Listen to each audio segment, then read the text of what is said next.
ఓం శ్రీ మాత్రే నమః. పంచామృతం ప్రేక్షకులందరికీ హృదయపూర్వక స్వాగతం. జూన్ 2, 2026న జరిగిన ఒక అత్యంత ముఖ్యమైన గురుగ్రహ గోచారం గురించి ఈరోజు చెప్పబోతున్నాను.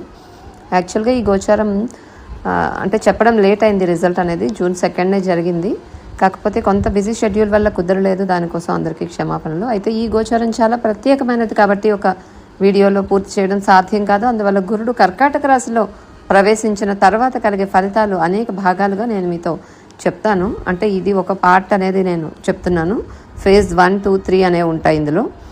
సో కొంచెం మనం డీపర్ లెవెల్లో చూస్తాం కాబట్టి ఫలితాలు అనేవి డీపర్ లెవెల్ అనాలిసిస్ అనేది చేసి నేను చెప్పడం జరుగుతూ ఉంటుంది, పైన కాకుండా.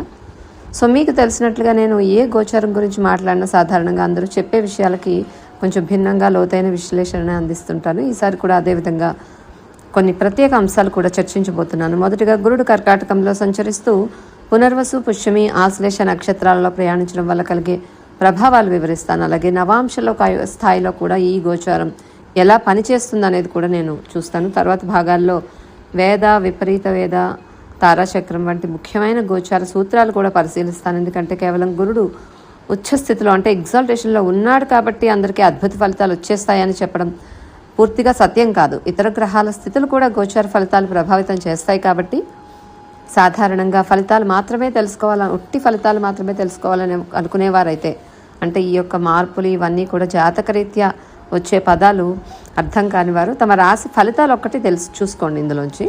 కానీ జ్యోతిష్యాన్ని కూడా లోతుగా తెలుసుకోవాలనుకునేవారు ఈ గోచారం వెనుక ఉన్న అసలు తత్వాన్ని కూడా అర్థం చేసుకోవడం చాలా అవసరం. దానికోసమే ఇవన్నీ చెప్తూ ఉన్నాను. ఇప్పుడు గురుడు కర్కాటకంలో ఉండటం అంటే ఏంటో చూద్దాం. గురుడు ప్రతి 12 సంవత్సరాలకు ఒకసారి కర్కాటకంలోకి వస్తున్నారు. కర్కాటక రాశిలో గురుడు ఉచ్చస్థితిని పొందుతూ ఉంటారు. మిథునంలో జ్ఞానం అనేది ప్రశ్నించడం, విశ్లేషించడం, పోల్చడం వంటి మానసిక స్థాయిలో పనిచేస్తే కర్కాటక రాశిలో అదే జ్ఞానం హృదయానికి చేరుతుంది. ఇక్కడ జ్ఞానం అనేది కేవలం సమాచారం మాత్రమే కాదు, అది ఒక మార్గదర్శకత్వంగా మనకి రక్షణగా, సంరక్షణగా మారుతుంది. కర్కాటకం అంటే తల్లిని సూచించే రాశి. పోషణ, భద్రత, కుటుంబం, భావోద్వేగాలు, మాతృత్వం, స్వదేశం, అనుబంధం ఇటువంటి వాటికి ఎక్కువగా ఇది ప్రతీకగా ఉంటూ ఉంటుంది. అందుకే ఈ సమయంలో ఇతరులను బాగా చూసుకునే వాళ్ళు, సేవాభావం కలిగిన వాళ్ళు, కుటుంబ బాధ్యతలు తీసుకునేవారు ప్రత్యేక ఆశీర్వాదాలు పొందుతారు. గురుడు దేవతల గురువు, జీవితంలో సరైన దారిని చూపించే గ్రహం. మనం సందిగ్ధంలో అంటే సమస్యల్లో కానీ ఒక సందిగ్ధంలో ఉన్నప్పుడు ఒక మంచి గురువు, పెద్దవాళ్ళు లేదా మార్గదర్శకులు అవసరమైనట్లుగా జాతకంలో గురుడు కూడా మనకు దిశని చూపిస్తారు. మొదటి గురువు తల్లి, తర్వాత తండ్రి, ఉపాధ్యాయులు, జీవితంలో ఎదురయ్యే మార్గదర్శకులు, వీరందరి ఆశీర్వాదాలు కూడా గురుగ్రహం ద్వారానే సూచించబడతాయి. గురుడు మనకు కేవలం ధనం మాత్రమే ఇవ్వరు. ధర్మం, నైతిక విలువలు, జ్ఞానం, ఆశ, విశ్వాసం, సరైన నిర్ణయ శక్తిని కూడా ఇస్తూ ఉంటారు. జీవితంలో ఏదైనా లోటు ఉంది అన్నప్పుడు, సరైన అవకాశాలు దొరకనప్పుడు లేదా మనలో నమ్మకం తగ్గినప్పుడు గురుడు ఆ లోటును పూర్తి చేయడానికి సహాయపడతారు. కర్కాటక రాశిలో అంటే క్యాన్సర్ సైన్లో ఉన్న గురుడు దేవాలయ ప్రాంగణంలో దూరంగా నిలబడి ఉపన్యాసం చెప్పే ఒక పూజారి లాంటి వారు కాదు. ఇంట్లో ఉన్న పెద్దవాళ్ళు నిశ్శబ్దంగా మనల్ని ఆశీర్వదిస్తున్నట్లుగా ఒక గురువులాగా, ఒక మార్గదర్శకులుగా పనిచేస్తారు. అయితే గుర్తుంచుకోవాల్సిన విషయం ఏంటంటే గురుడు విస్తరణకు కారకుడు. మన మంచి విషయాలను కూడా మనకి పెంచుతూ ఉంటారు. సమస్యలను కూడా పెద్దవి చేయగలడు. అలాగే పంటలు అంటే పెరగడానికి మనం చూస్తే వర్షం ఎంత అవసరమో కలుపు మొక్కలు పెరగడానికి కూడా అదే వర్షం ఉపయోగపడుతూ ఉంటుంది. అందువల్ల ఈ గోచారం ద్వారా మీ జీవితంలో ఏం పెరుగుతుంది అది మీరు ఇప్పటి వరకు నిర్మించుకున్న పునాదులపై ఆధారపడి ఉంటుంది. ఈ సమయంలో గురువు, మెంటర్స్, పెద్దవాళ్ళు, ఆధ్యాత్మిక మార్గదర్శకుల నుంచి సహాయం లభిస్తూ ఉంటుంది. విదేశీ ప్రయాణాలు, ఉన్నత విద్య, ఆధ్యాత్మిక పురోగతి, కుటుంబ సౌఖ్యం, పిల్లల విషయంలో శుభ ఫలితాలు కనిపిస్తాయి ఓవరాల్గా. ఇప్పుడు నక్షత్రాల వారీగా చూసుకున్నట్లయితే జూన్ 18 వరకు గురుడు పునర్వసు నక్షత్రంలో సంచరిస్తున్నారు. పునర్వసు అంటే తిరిగి పునరుద్ధరణ, పునర్నిర్మాణం, కోల్పోయిన దాన్ని తిరిగి పొందడం. జూన్ 18 నుండి ఆగస్టు 19 వరకు కూడా పుష్యమిలో సంచరిస్తారు. పుష్యమి అత్యంత శుభప్రదమైన ఒక పోషణను సూచించేటటువంటి నక్షత్రం. ఈ సమయంలో విద్య, ఆధ్యాత్మికత, కుటుంబ అభివృద్ధి, స్థిరత్వం పెరుగుతాయి. ఆగస్టు 19 నుంచి అక్టోబర్ 31 వరకు ఆశ్లేష నక్షత్రంలో సంచరిస్తారు. ఆశ్లేష ఒక చెడు నక్షత్రం అయితే కాదు, కానీ ఇది లోతైన. సో మనకి ఏంటంటే మొత్తం సుమారు 5 నెలల వ్యవధిలో గురుడు దాదాపు 26 డిగ్రీలు ప్రయాణిస్తూ ఉన్నారు. అంటే మనకి 2026 జూన్ 2న కర్కాటకంలోకి ప్రవేశించిన గురుడు 2026 అక్టోబర్ 31న సింహంలోకి ప్రవేశిస్తారు. అంటే June, July, August, September, October మొత్తం 5 నెలలు కూడా ప్రయాణిస్తున్నారు గురుడు 26 డిగ్రీలు. సాధారణ పరిస్థితుల్లో అయితే ఈ దూరాన్ని ప్రయాణించడానికి మరింత ఎక్కువ సమయమే పడుతుంది. కానీ ఈసారి కేవలం 5 నెలల్లోనే ఆ ప్రయాణం పూర్తవుతుంది. అంటే గురుగ్రహం తన సాధారణ వేగం కంటే దాదాపు 2 కంటే ఎక్కువ వేగంతో కదులుతున్నారు ఈ టైంలో. ఈ వేగాన్ని ఒక రకంగా ప్యానిక్ మోడ్ అని చెప్పుకోవచ్చు. ఒక ప్రశ్న అనేది మనకి వస్తూ ఉంటుంది ఈ టైంలో. ఉచ్చస్థితిలో గురుడు ఉంటున్నారు కదా, అదే సమయంలో ప్యానిక్ మోడ్లో ఉంటే దాని ఫలితాలు ఎలా ఉంటాయి అనేది ఇది చాలా జాగ్రత్తగా అర్థం చేసుకోవాల్సిన విషయం. ఈ కాలంలో చాలామంది తొందరపాటు పెట్టుబడులు పెట్టడం, సరైన ఆలోచన లేకుండా నిర్ణయాలు తీసుకోవడం, హఠాత్తుగా కొత్త పనులు ప్రారంభించడం, భవిష్యత్ పరిణామాలు అంచనా వేయకుండా ముందుకు దూకడం వంటి పరిస్థితులు అయితే కనిపిస్తున్నాయి. అంటే ఇది మంచి అవకాశాల కాలమే అయినప్పటికీ కూడా అదే సమయంలో ఆత్రుతతో నిర్ణయాలు తీసుకునే ప్రమాదం కూడా ఉంది. అందుకే గురుడు ఉచ్చస్థితిలో ఉన్నారని మాత్రమే చూసి అతిగా ఉత్సాహపడకూడదు. ఈ గోచారంలో అత్యంత ముఖ్యమైన విషయం ఏంటంటే 2027 ఏప్రిల్ 13న గురుడు తిరిగి డైరెక్ట్ మోషన్లోకి వచ్చిన తర్వాతే పరిస్థితులు క్రమంగా స్థిరపడతాయి.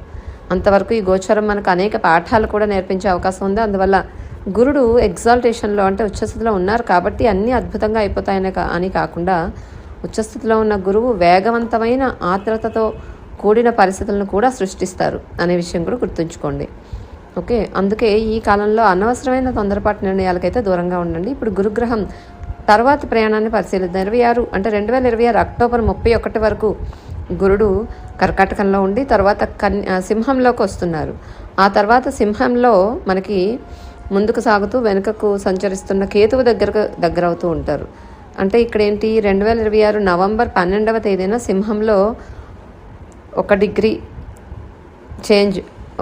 చేంజ్ ఉన్న ప్రాంతంలో గురుడు మరియు కేతువు ఈ 2 గ్రహాలు కూడా కలుస్తాయి. అంటే సంయోగం ఏర్పడుతుంది 2026 నవంబర్ 12న. అంటే 2026 అక్టోబర్ 31 సింహ ప్రవేశం, నవంబర్ 12 గురుకేతు సంయోగం ఉంది మనకి.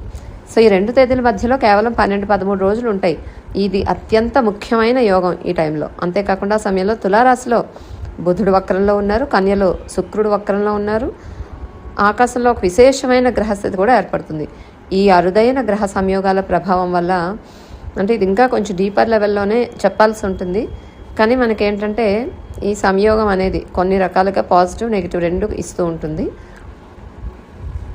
సో మొత్తంగా చూసినట్లయితే మనకి పూర్తిగా స్థిరత్వాన్ని ఇచ్చే టైం అయితే కాదు. రాహుకేతు అక్షం గురుగ్రహాన్ని ప్రభావితం చేస్తుంది. అందువల్ల నిర్ణయాలు, ఆలోచనలు, ప్రణాళికలు చాలా వేగంగా జరుగుతాయి. ఓవరాల్గా ముఖ్యంగా వ్యాపారంలో ఉన్నవాళ్ళు, దిగుమతి ఎగుమతి వ్యాపారాలు చేసేవాళ్ళు, విదేశీ ఒప్పందాలు చేసుకునే వాళ్ళు కూడా చాలా జాగ్రత్తగా ఉండాలి. ఏదైనా కొత్తగా వ్యాపారాల్లోకి వెళ్లే ముందు డాక్యుమెంటేషన్ పూర్తిగా చూసుకోండి, ఒప్పందాలు జాగ్రత్తగా చదవండి, లీగల్ పేపర్ వర్క్ చూసుకోండి, తొందరపడి సంతకాలు చేయకండి. ఈ టైంలో అందరికీ ఒక ముఖ్యమైన సూచన ఏంటంటే వాదనలు, అనవసరమైన వివాదాలకు దూరంగా ఉండాలి. గురుడు అత్యంత వేగంగా సంచరిస్తున్నారు కాబట్టి ప్రజల్లో ఒక రకమైన ఆత్రతే ఉంటుంది. సో ప్రతి ఒక్కరు జీవితంలో ఏదో ఒక లక్ష్యాన్ని చేరుకోవాలని కోరుకుంటారు. కానీ ఆ లక్ష్యాన్ని చేరుకునే క్రమంలో అతిగా తొందరపడితే ఫలితాలు రావు, మీకు ఇంకా నెగిటివ్ వచ్చే అవకాశం ఉంటుంది. దురదృష్టవశాత్తు చాలామంది అసహనాన్ని తమకు అత్యంత దగ్గరగా ఉన్న వారిపైన చూపిస్తూ ఉంటారు. అది లేకుండా చూసుకోండి. సో మీ శక్తిని పని మీద, కెరీర్ మీద, అభివృద్ధి మీద, భవిష్యత్ ప్రణాళికల మీద చూపించడం మంచిది. మకర రాశి వారికి గురు గోచారం ఈ యొక్క జూన్ 2, 2026 నుంచి 31 అక్టోబర్ 2026 మధ్యలో గురు గోచారం ఏదైతే కర్కాటక రాశిలో గురుడు సంచరిస్తున్నారో ఇది మకర రాశి వారికి 7వ ఇల్లు అవుతుంది. ఇది చాలా ముఖ్యమైన గోచారం. ఎందుకంటే 7వ ఇల్లు అనేది వివాహం, జీవిత భాగస్వామి, వ్యాపార భాగస్వాములు, క్లయింట్స్, ఒప్పందాలు, ప్రజలతో సంబంధాలు, సామాజిక గుర్తింపు వంటి విషయాలు సూచిస్తుంది. ఇక్కడ గురుడు మంచి ప్లేస్లో అంటే ఉచ్చస్థితిలో ఉండి హంస మహాపురుష యోగాన్ని ఏర్పరుస్తున్నారు. ఇది ఒక పంచ మహాపురుష యోగాల్లో ఒకటి. అందువల్ల ఈ సమయంలో జన్మించే ఎవరైతే న్యూ బార్న్ బేబీస్ జన్మించే పిల్లలకు కూడా ఈ యోగం అనేది ప్రత్యేక ప్రాధాన్యత కలిగి ఉంటుంది. అయితే ఒక విషయం ఏంటి అంటే కనుక 7వ ఇంట్లో గురుడు ఉన్నప్పుడు ఇది అంటే గురుడు తన దిగ్బలాన్ని అంటే డైరెక్షనల్ స్ట్రెంగ్త్ని కోల్పోతారు. అంటే జీవితంలో ఏ దిశగా వెళ్ళాలి, ఏ నిర్ణయం తీసుకోవాలి, ఏ మార్గం సరైనది, ఇటువంటి విషయాల్లో కొంత గందరగోళాలు ఉంటాయి. ఇది ఉన్నప్పుడు 7వ స్థానంలో ఉన్నప్పుడు మీ హృదయం ఒకటి చెప్తుంది, మీ ప్రాక్టికల్ మైండ్ ఇంకొకటి చెప్తూ ఉంటుంది. సో ఆ విధంగా ఉంటుంది. దీనివల్ల కొన్నిసార్లు నేను ఎమోషనల్గా ఆలోచిస్తున్నానా లేదా ప్రాక్టికల్గా ఆలోచిస్తున్నానా అనే అంతర్గత సంఘర్షణ కూడా ఏర్పడుతుంటుంది. అయినా కూడా ఈ గోచారం వివాహం, సంబంధాలు, వ్యాపార భాగస్వాములు, కొత్త ఒప్పందాలు, సహకారాలు, డిప్లొమసీ ఇటువంటి విషయాల్లో అంటే ప్రజలకి సంబంధించిన విషయాలు ఇటువంటి వాటిలో మంచి అవకాశాలు తీసుకొస్తుంది. వివాహం కోసం ఎదురు చూస్తున్న వారికి ఇది మంచి గోచారం. ఇప్పటికే వివాహితులైతే భార్యాభర్తల మధ్య అవగాహన పెరుగుతూ ఉంటుంది. కానీ ఇక్కడ ఒక అడ్డంకి కూడా ఉంది. 3వ ఇంట్లో ఉన్న శని వేద ప్రభావాన్ని సృష్టిస్తున్నారు. దీనివల్ల కమ్యూనికేషన్ సమస్యలు, అపార్థాలు, మాటల వల్ల గాయాలు, ఎమోషనల్గా కొంచెం డిస్టెన్సెస్ వచ్చే అవకాశాలు ఉన్నాయి. చిన్న విషయాలు పెద్దగా మారే అవకాశాలు. అందుకే ఈ సమయంలో సంబంధాల్లో సహనం చాలా అవసరం. ఎవరు గెలిచారు అనేది ముఖ్యం కాదు, సంబంధం నిలబడిందా లేదా అనేది ముఖ్యం అని ఉండాలి. వ్యాపార భాగస్వామ్యాలకి ఇది మంచి సమయం. కొత్త కాంట్రాక్ట్స్, క్లయింట్స్, ఒప్పందాలు వస్తూ ఉంటాయి. అయితే మీకు ఒక జాగ్రత్త కూడా చెప్పాలి ఏంటంటే, ఈ మకర రాశి వారికి మీరు చేసిన కష్టానికి ఇంకొకరు క్రెడిట్ తీసుకునే పరిస్థితి వచ్చే అవకాశాలు ఉన్నాయి. మీరు పనిచేసిన వెలుగులో కనిపించేది ఇంకొకరు ఉంటారు. అందువల్ల ఒప్పందాలు కూడా స్పష్టంగా ఉండాలి. మీ పాత్ర, మీ హక్కులు, మీ బాధ్యతలు అన్నీ కూడా ముందుగానే నిర్ణయించుకోవాలి. సామాజికంగా చూస్తే ఈ గోచారం మీ స్థాయిని పెంచే అవకాశం ఉంది. ప్రజలతో మీ వ్యవహార శైలి మెరుగుపడుతుంది. మీరు ఇతరులకు సలహాదారుగా, మార్గదర్శిగా మారే అవకాశాలు కూడా ఉన్నాయి. కానీ అహంకారం, మొండితనం, నా మాటే ఫైనల్ అనే ధోరణి ఉంటే ఈ శుభ ఫలితాలు తగ్గిపోతాయి. మానసిక స్థితి ఎలా ఉంది సమయంలో మీలో ఒక పుష్ అండ్ పుల్ పరిస్థితి ఉంటుంది. ఒకవైపు భావోద్వేగాలు, మరోవైపు ప్రాక్టికల్ ఆలోచనలు, ఒకవైపు సంబంధాలు కాపాడుకోవాలనే కోరిక, మరోవైపు ఫ్రీడంతో స్వతంత్రంగా ఉండాలనే భావన. ఈ అంతర్గత సంఘర్షణ వల్ల మానసిక అలసట వచ్చే అవకాశాలు ఉన్నాయి. అందుకే నిద్ర, విశ్రాంతి, ధ్యానం, ఆధ్యాత్మిక సాధన ఇవన్నీ చాలా అవసరం. శని 3వ ఇంట్లో ఉండడం వల్ల అంటే మనం గురుగోచారమే ఇప్పుడు చూస్తున్నాం, కానీ శని 3లో ఉన్న రిజల్ట్ కూడా కొంత ఈ ప్రభావాన్ని మారుస్తూ ఉంటుంది. కాబట్టి అది కూడా నేను ఇప్పుడు చెప్తున్నాను. సో శని 3వ ఇంట్లో ఉన్న సోదరులతో సంబంధాలు ప్రత్యేక ప్రాధాన్యం పొందుతాయి. పాత అపార్థాలు ఉంటే వాటిని తొలగించుకోండి. మంచి స్నేహితుల సలహాలు తీసుకోండి. సపోర్టివ్గా ఉన్న వ్యక్తుల సమయంలో అంటే ఈ సమయంలో మీకు వాళ్ళు దారి చూపించే అవకాశాలు ఎక్కువగా ఉన్నాయి. సంబంధాలు బాగుంటే డబ్బు కూడా బాగుంటుంది. సో వ్యాపారం బాగుంటే కుటుంబం కూడా బాగుంటుంది. ఈ విధంగా ఈ సమయంలో జీవితంలో అన్ని రంగాలు కూడా ఒకదానితో ఒకటి అనుసంధానమై ఉంటాయని చెప్పుకోవచ్చు. గురు గోచారం మీకు చెప్పే ప్రధాన సందేశం ఏంటి అంటే, ఈ మకర రాశి వారికి ఈ గోచారం, గురుడు ఉన్నటువంటి గోచారం సప్తమంలో అంటే ఇక్కడ మీరు చార్ట్లో చూడొచ్చు 7వ స్థానంలో ఈ జీవితంలో అంటే మీ జీవితంలో ఉన్న ఒక విష వలయాన్ని పెంచుకునే అవకాశం ఇస్తుంది. ఎప్పటికప్పుడు అదే సమస్యలు, అదే సంబంధ సమస్యలు, ఎమోషనల్ గాయాలు మళ్ళీ మళ్ళీ వస్తూ ఉంటే ఇప్పుడు వాటిని సరిచేసే సమయం వస్తుంది. సో సంబంధాలు హృదయపూర్వకంగా తీసుకోండి. పైన కాదు, లోతైన మరియు నిజాయితీతో కూడిన సంబంధాలు పెట్టుకోండి. సో మీ మనసును ఓపెన్గా ఉంచుకోండి. క్షమించడం నేర్చుకోండి, మాట్లాడడం నేర్చుకోండి, వినడం కూడా. అలా చేస్తే గురుగోచారం మీకు వివాహము, వ్యాపారము, గౌరవము, తర్వాత సంబంధాలు మరియు వ్యక్తిగత ఎదుగుదలలో అద్భుతమైన ఫలితాలు అందించగలదు. మొత్తం మీద మకర రాశి వారికి ఇది సంబంధాల ద్వారా ఆశీర్వాదాలు ఇచ్చేటటువంటి గోచారం. కానీ ఈ ఆశీర్వాదాలు అంటే మీకు రావాల్సిన ఆశీర్వాదాలను పొందాలి అంటే మీ అహంకారము కానీ చిన్న చిన్న ఈగో క్లాషెస్ లాంటివి విడిచిపెట్టి సహనం మరియు పరిపక్వతతో ముందుకు సాగాలి. ఇది ఈ యొక్క మకర రాశి వారికి గురు గోచారం ఇచ్చేటటువంటి ఫలితాలు.